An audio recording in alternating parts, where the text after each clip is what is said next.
আসসালামু আলাইকুম। আলহামদুলিল্লাহ। আজকে আমরা এক ছোট ভাইয়ের কাছ থেকে ভুট্টা আনতে যাচ্ছি। আমরা মাছের খাদ্যের জন্য যে ভুট্টাটা ব্যবহার করি তা আমরা এক ছোট ভাইয়ের কাছ থেকে সন্ধান পেয়েছি। যেহেতু সে বিক্রি করবে এবং আমাদেরও মাছের খাবারের জন্য ভুট্টার দরকার, তাই আর দেরি না করে আমরা এক বস্তা নিতে চলে এসেছিলাম। এই ভুট্টাগুলোকে আমাদের ভাঙাতে হবে, মানে গুঁড়া গুঁড়া করতে হবে আর কি। তাই আমরা যেখানে ভুট্টা ভাঙায় সেই দোকানে চলে আসলাম। একটা বিষয় আপনাদেরকে জানিয়ে রাখি, যেহেতু আমরা প্রাকৃতিকভাবে মাছের খাবার তৈরি করে থাকি, যা এই ভুট্টার গুঁড়া প্রাকৃতিক খাবারের সাথে মিশিয়ে দিলে মাছের স্বাস্থ্য খুব ভালো থাকে।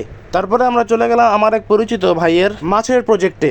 এটি একটি সরকারি প্রতিষ্ঠান যার নাম সরকারি মৎস্য খামার। এখানে তারা মাছের রেণু উৎপাদন করে তা বিক্রি করে থাকে এবং দামটাও খুব সাশ্রয়ী মূল্যে ক্রেতাদের কাছে দিয়ে থাকে। সাধারণত যেহেতু এটা সরকারি কার্যক্রম, তাই এখানে ভিডিও করা বা এই জায়গায় জনসাধারণের প্রবেশ পুরোটাই নিষিদ্ধ।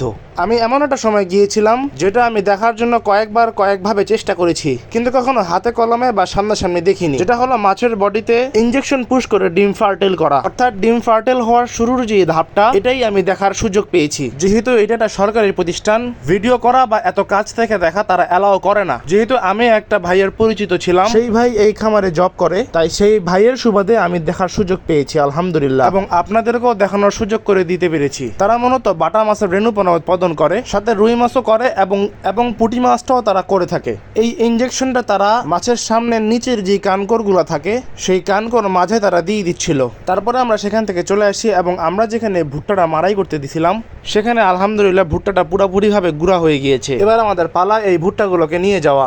সবাই আমাদের জন্য দোয়া করবেন, আল্লাহ যেন আমাদের ব্যবসায় বারাকা দান করে। আসসালামু আলাইকুম ওয়া রাহমাতুল্লাহ।